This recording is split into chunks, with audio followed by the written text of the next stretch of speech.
আমার বাড়িতে আসে, আমরা ধরতে পারি না যে কে আসে, মানুষ নাকি জিন, এটা আমি বুঝতে পারতেছি না। আমার বাড়ি আইসে বিরক্ত করে, জানালায় টোক দেয়, কাপড় চোপড় ছেড়ে।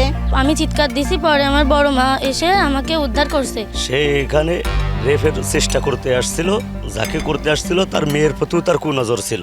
আমার বাড়িতে এরকম লুকমান নামে একটা লোক আসা যাওয়া করে, কিন্তু আমি জানতাম না যে লুকমান এটা।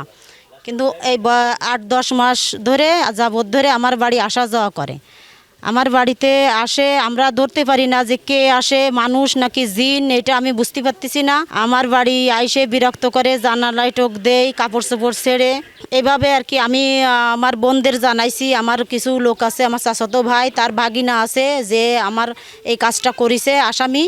সে হচ্ছে তার নিজের আপন ভাগিনা, তার সাথে আমি শেয়ার করেছি, তার সাথে আমাদের ভালো সম্পর্ক। তারে জানাইছি, জানালি সে বলতেছে ঠিক আছে চলো, এটা তোমার বাড়ি বন্ধ দিতে হবে, তোমার এই কবিরাজের বাড়ি নিয়ে যাব। পরে এক হুজুরের বাড়ি নিয়ে যাওয়ার জন্য আমরা 4,000 কয় টাকা ঠিক করেছি হুজুরে, যে আমার বাড়ি বন্ধ দিয়ে দেবে, যে এটা জেনবুতির কাজ। এভাবে অনেক দিন ধরে 8-10 মাস ধরে আর কি চলতেছে। আমি বাসায় পড়তেছিলাম, তখন একটা লোক আসছে, আমি চিনতে পারি নাই। আমার আম্মু পানি আনতে গেছিলো, আমি চিৎকার দিছি, পরে আমার বড় মা এসে আমাকে উদ্ধার করছে। আমি অনেক ভয় পেয়ে গেছি। সে একজন বিকট লুকমান, তাকে আমি চিনতে পারছি, কিন্তু কেউ বিশ্বাস করে নাই আমার কথা।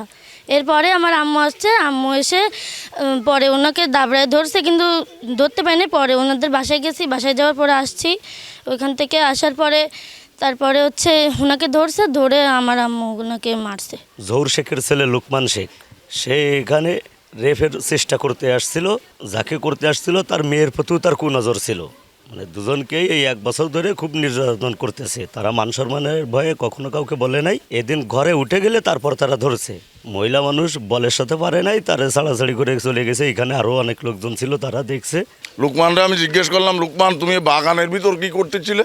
তা বললো যে আমি কাটাখালিতে আসতেছিলাম, কাটাখালিতে আসার পথে মাঝপথে ভিতরে একজনে তারা বলিছে যে লুকমান এই ঘটনা এই। তখনও বাড়ি যাওয়ার একটু আগে দেয় ওদিক দিয়ে অনেকগুলো লোক আসতেছে।